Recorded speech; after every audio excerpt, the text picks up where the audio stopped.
Donc maintenant, on va commencer notre émission spéciale sur le rapprochement entre les chrétiens et les musulmans. Donc on va entrer dans le détail et essayer d'être un maximum pédagogue pour qu'on puisse se comprendre et ainsi développer des idées communes.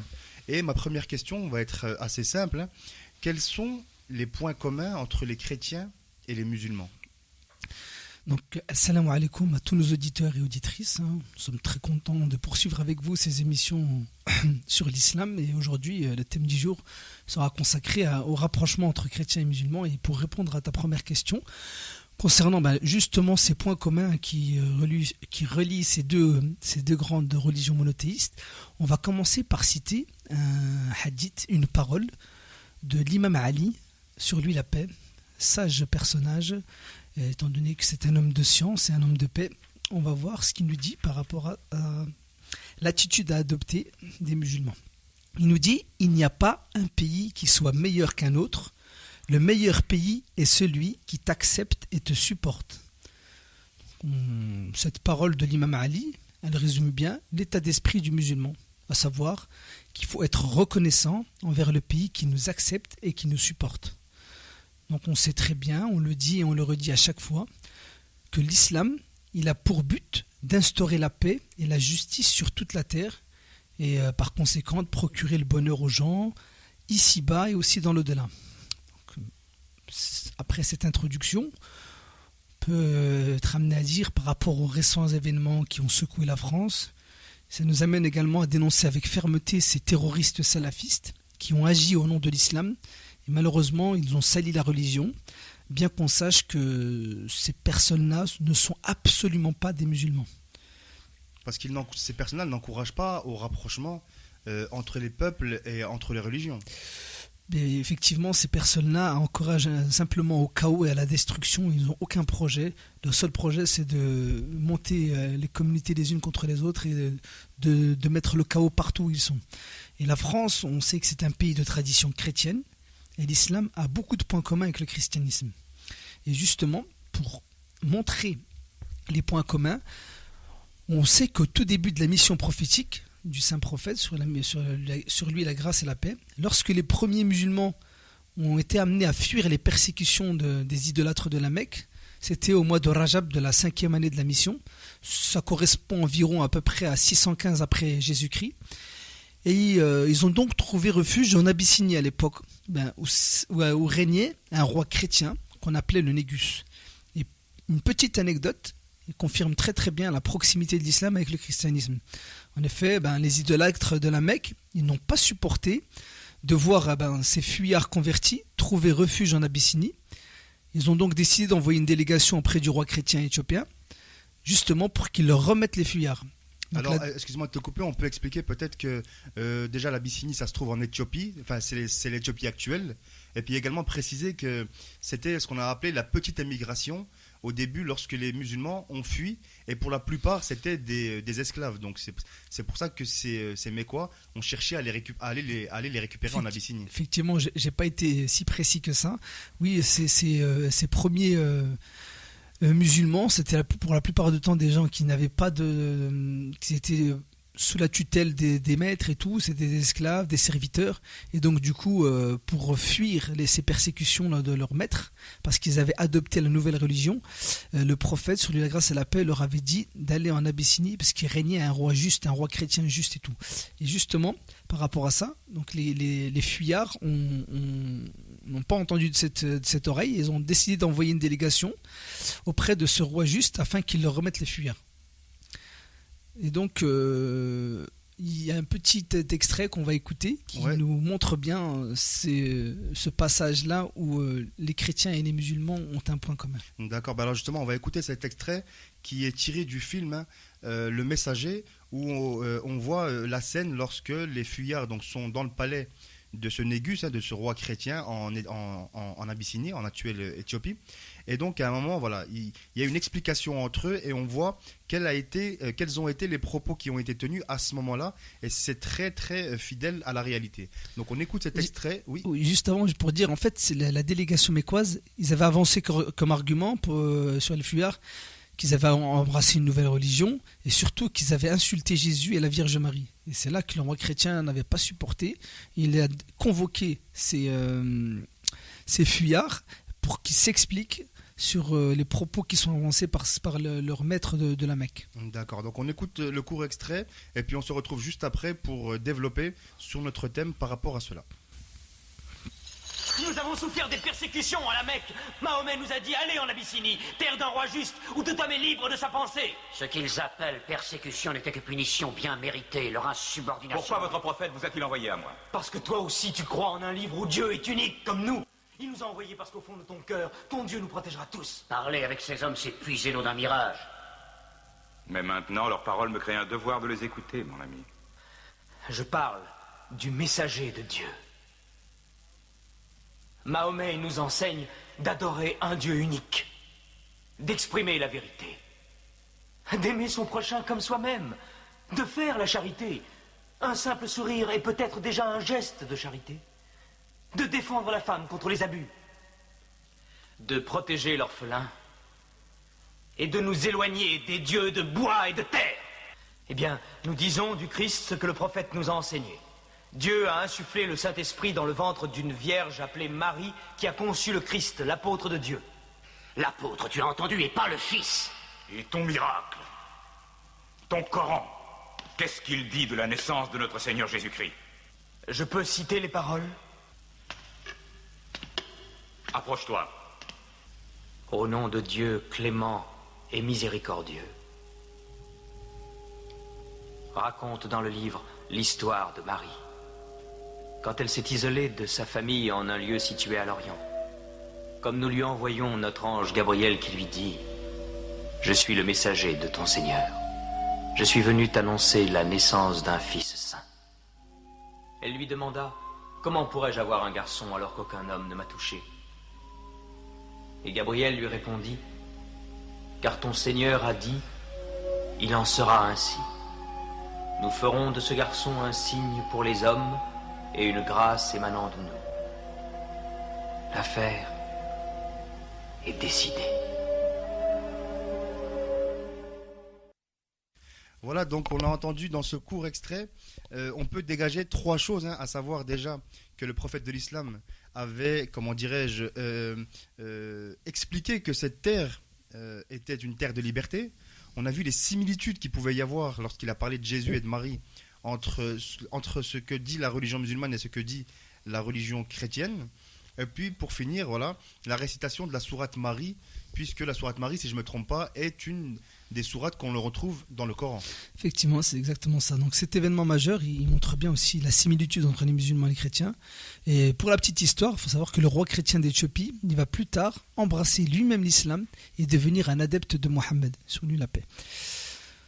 Donc à travers cette anecdote, comme tu l'as bien dit, on a vu non seulement que la sourate entière parle de Marie, la sourate 19, mais aussi des passages du Coran qui parlent de Jésus, sur lui la paix, c'est-à-dire la haute place qu'ils occupent dans le cœur des musulmans. Et en plus, on peut également dire que Marie, donc on vient de dire, il y a une sourate qui porte son nom dans le Saint-Coran, mais également, elle fait partie, comme les chrétiens, d'une dame incroyable chez les musulmans. Le saint prophète Mohammed, sur lui la grâce et la paix, a dit « Les meilleures femmes des gens du paradis sont Khadija, Fatima, Assia, la femme de Pharaon, et Maryam, la fille de Imran. Qu'Allah les agrée tous. » Marie, donc, elle est élue par Dieu parmi les femmes de toutes les nations. Il y a un verset du Coran qui dit « Rappelle-toi quand les anges dirent « Ô Marie, certes Dieu t'a élue au-dessus des femmes des mondes. » On la retrouve dans la sourate Ali Imran, le verset 42. C'est la sourate numéro 3, verset 42. Voilà, donc à travers ce que tu viens de dire, donc on voit à quel point dans la tradition musulmane, Marie, sur elle la paix, a une place vraiment très très élevée. Mais on peut dire également que Jésus, sur lui la paix, a une place très élevée. Est-ce qu'on peut peut-être citer quelques passages dans le Saint-Coran qui nous parlent? Et ça, c'est pour ça qu'on fait cette émission, pour montrer les proximités qu'il existe, même si les croyances ne sont pas les mêmes, mais la proximité qui existe dans l'amour qu'on porte pour Jésus. Oui, bien sûr. Donc là, toujours la même sourate, la sourate Ali Imran, la sourate numéro 3, au verset 45-47. Je vais citer un passage où Dieu nous parle de la naissance de Jésus. Il dit « Rappelle-toi, quand les anges dirent « Ô Marie, voilà que Dieu t'annonce une parole de sa part. Son nom sera le Messie, Jésus, fils de Marie, illustre ici-bas, comme dans l'au-delà, et l'un des rapprochés de Dieu. Il parlera aux gens dans le berceau et en son âge mûr, et il sera du nombre des gens de bien. Elle dit, Seigneur, comment aurais-je un enfant, alors qu'aucun homme ne m'a touché? C'est ainsi, dit-il, Dieu crée ce qu'il veut. Quand il décide d'une chose, il dit seulement soit, et elle est aussitôt. Donc là, ce passage du Coran nous explique la naissance miraculeuse de Jésus. D'accord. Alors peut-être juste avant d'en arriver à notre pause, est-ce qu'on peut rappeler un événement majeur dans l'histoire islamique où le saint prophète, sur lui la grâce et la paix, pour faire, comment dirais-je, des pas vers la communauté chrétienne, qu'est-ce qu'il leur a permis de faire? Et on va voir à quel point c'est quelque chose de très important dans le rapprochement des peuples et des cultures et des religions. Effectivement, ça peut en étonner plus d'un. Il y a eu un événement marquant de la vie du saint prophète sur la paix. C'était lorsqu'il avait fait un débat théologique avec les chrétiens de Najran à Médine. Donc Najran, c'est une province en Arabie. Et donc ces chrétiens-là étaient venus à la mosquée de Médine pour débattre sur des sujets de théologie avec le saint prophète. Et beaucoup de personnes ignorent cette anecdote-là parce que le saint prophète, il avait permis aux chrétiens de prier dans sa mosquée, qui, rappelons-le, est le deuxième lieu saint de l'islam, c'est-à-dire le degré de tolérance et de respect que l'islam voue au christianisme. Donc c'est vraiment quelque chose de invraisemblable pour la plupart des musulmans. Eh bien oui, le prophète a autorisé des chrétiens à prier à l'intérieur de sa propre mosquée. Et justement, ça m'amène à une question extrêmement simple. Pourquoi est-ce que les musulmans doivent-ils s'unir et se rapprocher des chrétiens? Oui, c'est une très bonne question. La première raison, qui semble toute évidente, c'est que les musulmans et les chrétiens, réunis ensemble, ils forment la majorité de la population mondiale. Donc ça fait sur l'ensemble 2,2 milliards sont chrétiens, ça correspond à 32% de la population, et 1,6 milliard musulmans, 23%, soit un total de 55% de la population mondiale. Donc il faut bien comprendre qu'il est dans l'intérêt de tous d'éviter le choc entre ces deux grandes civilisations. Tout simplement parce que notre passé nous a enseigné que c'était là exactement le but du terrorisme, c'est-à-dire de créer le chaos total. Donc après avoir dit ça, il nous faut nécessairement apaiser les tensions et instaurer la paix. Donc il faut comprendre qu'il n'y aura jamais de vainqueur et ce sera une catastrophe pour la France et même pour l'humanité entière. Donc c'est un intérêt commun qu'on a de se rapprocher, puisque finalement, mieux vaut vivre ensemble heureux que confrontés et malheureux. Confronté et malheureux dans le chaos et dans la guerre. Donc c'est vrai que c'est bon pour personne de vivre sous ces conditions. Donc les musulmans et les chrétiens, ils ont donc une grande responsabilité pour maintenir cette paix mondiale. Et j'en veux pour preuve un verset du Coran qui dit « Ô gens du livre, venez à une parole commune entre vous et nous ». C'est une référence à la sourate numéro 3, verset 64. Dans le contexte dramatique du moment, donc les musulmans et les chrétiens ont une exceptionnelle opportunité de faire valoir leurs points communs. Justement, c'est du mal nécessaire né un grand bien, on va dire. Donc ces points communs qui vont être au service de l'humanité. Donc ils peuvent devenir un pont, un espace de dialogue serein entre ces deux grandes religions. Donc par exemple, ils peuvent créer des instances qui aboutiront à la mise en place d'accords communs entre ces deux grandes religions dans l'intérêt de l'humanité. Donc ces instances, elles seront garantes dans la gestion des conflits et apporteront donc des solutions communes aux problèmes, car on sait très bien que les religions ont une grande influence sur la population. D'accord, et donc justement, c'est pour, comme tu l'expliquais, pour éviter justement les tragédies et que les peuples qu'il y ait un choc entre eux et puis que chacun vive dans son coin, puis qu'au final, il existe des drames tout simplement. Oui, parce que le but, c'est d'éviter à tout prix ce choc des civilisations, car cela, comme j'expliquais avant, ça va nous conduire à la guerre, et la guerre, ce n'est bon pour personne.